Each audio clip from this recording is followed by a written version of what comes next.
যদি আমি বলি আমার রাসূল কেমন ছিলেন, তিনি ছিলেন মধ্যম আকৃতির। তিনি না লম্বা না খাটো।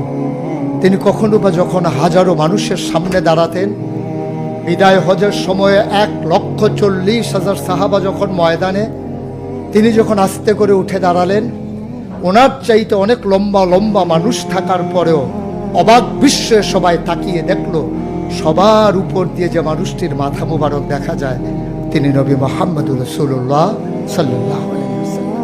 তিনি মধ্যমাকৃতির হওয়ার পরে সবার উপরে তার শির, সবার উপরে তার মাথা। সবাই অবাক বিস্ময়ে তাকিয়ে দেখলেন তার চুলগুলো হালকা হালকা কোঁকড়ানো। তিনি কখনো বা যখন চুলের ভিতরে তৈল দিয়ে আছড়াতেন, অবাক বিস্ময়ে মানুষ তাকিয়ে দেখতেন, মনে হতো চুলের মাঝে যেন মৃদুমন্দ ঢেউ দেখা যায়। তার কপালটা ছিল চওড়া শুভ্র, তার চোখের ভ্রুগুলো ছিল দড়ুকের মতো বাঁকা, তার চোখগুলো ছিল টানা টানা ভাসা ভাসা, তার চোখের পাতাগুলো ছিল গোলাপের পাপড়ির মতো।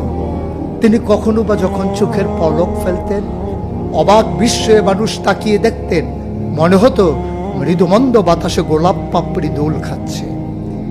তার চোখের সাদা অংশ ছিল রক্তিমাভ সাদা, কালো অংশ ছিল তার কৃষ্ণ কালো। তার ঠোঁটগুলো ছিল গোলাপি রঙের, তার নাকটা ছিল খাড়া, ছিদ্রগুলো ছিল ছোট ছোট, নাকের নিচেই ঠোঁটের উপরে ছিল চিকন সরু গোঁফ।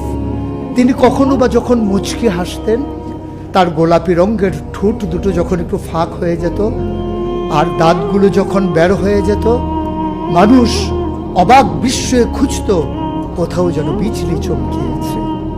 তিনি যখন প্রচণ্ড গরমের মাঝে ঘেমে সিক্ত হতেন, কপালে তার মুক্তার দানার মতো ঘাম জমে যেত। তিনি যখন দৌড়ে দৌড়ে তার বিবিদের ঘরে যেতেন, আমাদের মায়েদের ঘরে, আল্লাহ রাসূল সাল্লাল্লাহু আলাইহি সাল্লাম ঘরে ঢোকার পরে মায়েরা দেখতেন কপালের মাঝে মুক্তার দানার মতো বিন্দু বিন্দু ঘাম জমে আছে। মায়েরা বলতেন, গুস্তাকি মাফ কর দিজিয়ে, বেয়াদবি মাফ করবেন, আপনি চুপটি করে একটু বসুন। নবীকে বসিয়ে ওরা ছোট্ট শিশু খুঁজে বের করতেন, অতি যত্নে পরম আদরে তার কপালের ঘামগুলো তারা শিশির ভিতরে ভরে মুখ বন্ধ করে রেখে দিতেন। ঈদ যখন আসতো, বিয়ে যখন হতো, জমানো ঘাম তারা আতর হিসেবে ব্যবহার করতেন।